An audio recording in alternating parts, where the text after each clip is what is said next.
ลายที่เห็นอยู่ข้างบนเป็นลายขนมปังขิงครับเป็นชื่อศัพท์เฉพาะเลยครับติดกับเรือนมาแต่เดิม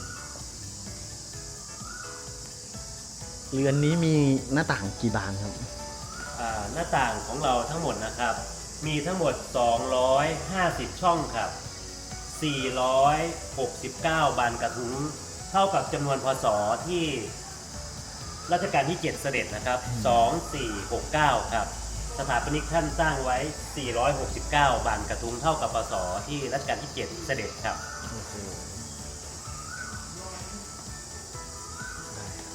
ครับเดี๋ยวเราจะพาไป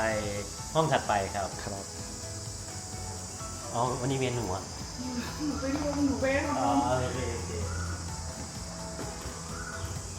อันนี้เราไม่อธิบายเพราะมันเป็นนอกบ้านมันเป็นประตูหานะครับเป็นของเก่าส่วนห้องนี้เป็นห้องโถงกลางครับห้องโถงกลางเราเก็บรักษาของเครื่องใช้บนเรือนครับตั้งแต่สมัยรัชกาลที่7มาเลยครับ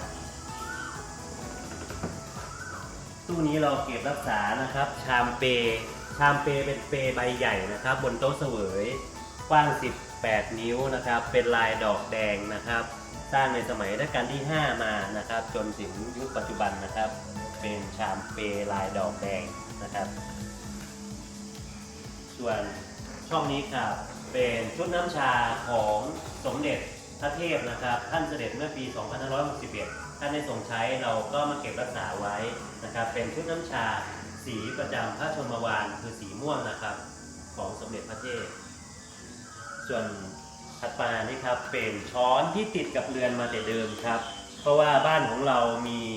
ห้องเสวยนะครับต้นเครื่องนะครับจะมีการเทสสารพิษโดยใช้ช้อนเงินนะครับเทสสารพิษในก่อนเสวยนะครับส่วนตู้กลางนี้เราเก็บรักษาเงินนะครับสกุลไทยนะครับในยุครัชกาลที่8 9นะครับจะเป็นตังค์1สตางค์นะครับสตางค์รูและสตางค์ดีบุก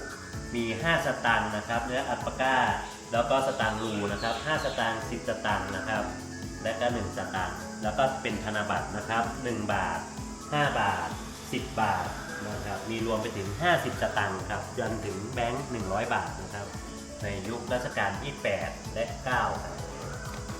ส่วนตู้ถัดมานะครับเราเก็บรักษาช้อนซ่อมบนโต๊ะเสวยครับช้อนซ่อมนี้อินพอร์ตจากต่างประเทศนะครับเนื่องจากว่าประเทศไทยไม่นิยมเอางาช้างมาทำภาชนะนะครับ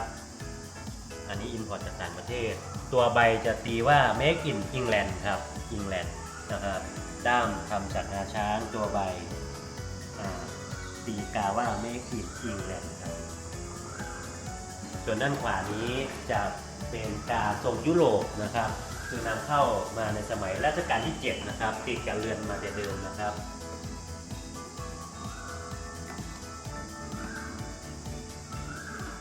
ส่วนนี้จะเป็นขันลงหินนะครับหรือขันทองเหลืองเป็นการขึ้นรูปด้วยการตีมือนะครับสมัยก่อนการขึ้นรูปขันลงหินนะครับจะเป็นการตีมือนะครับสมัยปัจจุบันจะเป็นการกลึงนะครับ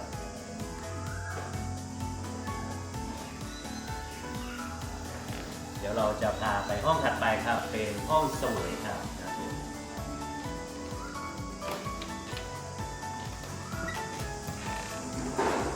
ห้องนี้คือห้องเสวยครับ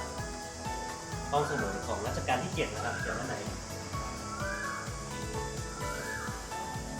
รัชกาลที่7ทรงประทับนั่งเสวยอยู่ที่หัวโต๊ะนี่ครับเก้าอี้ใดนะครับในบ้านหลังนี้ถ้ามีพนักพิงแขนเปรียบเสมือนเป็นเก้าอี้ของพระมหากษัตริย์นะครับที่ทรงนั่งนะครับส่วนเก้าอี้ถัดมาอาจจะเป็นเก้าอี้ของพระสหายนะครับที่ร่วมเสวยบนโต๊ะเสวยในครั้งนั้นนะครับท่านจะนั่งเสวยบนโต๊ะด้านหน้านะครับของใช้บนเรือนก็จะเก็บรักษาไว้ในตู้นะครับลายนี้เป็นลายโหนะครับก้านต่อดอกนะครับก้านต่อดอกเป็นลายคามก้านต่อดอกใบที่2เป็นลายคามกอบัวครับส่วนใบที่3เป็นลาย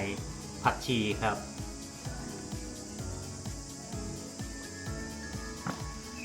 ส่วนด้านล่างก็จะเป็นดอกแดงครับชามเปดอกแดงล่าง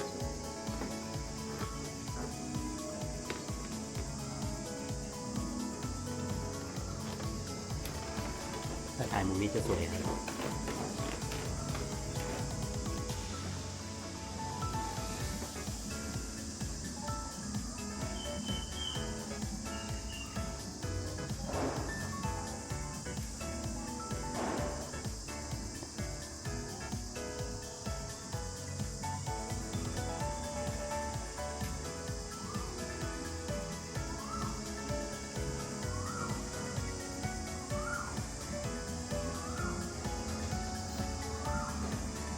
ส่วนพระราชบริพารก็จะอยู่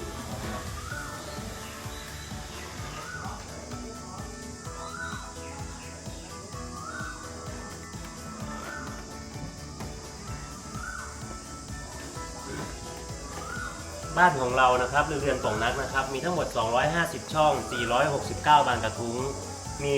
ช่องนี้ช่องเดียวครับที่เปิดนะครับ เนื่องจากว่าไว้ทอดพระเนตรนะครับทอดพระเนตรวัดพระแก้วดอนเต้าสุชาดาราม พระอารามหลวงนะครับ ในสมัยนั้นจะมองเห็นเด่นชัดเลยครับ ปัจจุบันต้นไม้ขึ้นเยอะเลยมองไม่ค่อยเห็นส่วนบันไดนี้ครับบันไดนี้เป็นบันไดข้าราชบริพารครับเพราะเรือนของเราจะมีบันไดอยู่2บันไดครับบันไดหลักก็คือบันไดเจ้านะครับ บันไดรองก็คือบันไดหลังนะครับ เป็นบันไดของข้าราชบริพารครับขออนุญาตเชิญลงข้าราชบริพารจะใช้เส้นนี้นะครับ ซึ่งจะต่างคือจับจะต่างกับบันไดด้านหน้านะครับ เป็นบันไดวนครับ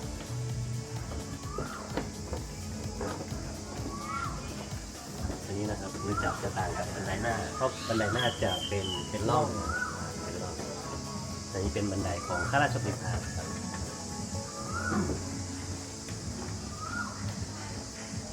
อันนี้ก็โดยรวมก็บ้านมีประมาณนี้ อันนี้เราก็จะมาโฆษณา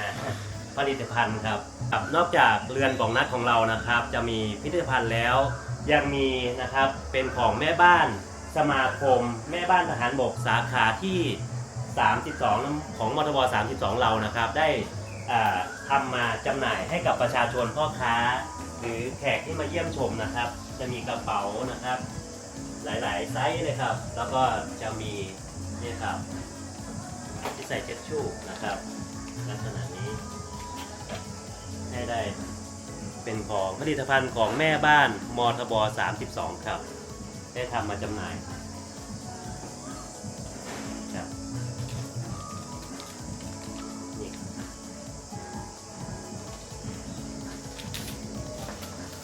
นอกจากผลิตภัณฑ์ทางนี้เรายังมีเสื้อนะครับ เสื้อที่สแกนเป็นโลโก้นะครับสกรีนเป็นโลโก้นะครับพศ 2469 นะครับ 2469 รวมไปถึงรูปของเรือนป่องนัดครับเรือนป่องนัดมีทั้งเสื้อคอกลมและคอปกครับจบแล้วครับ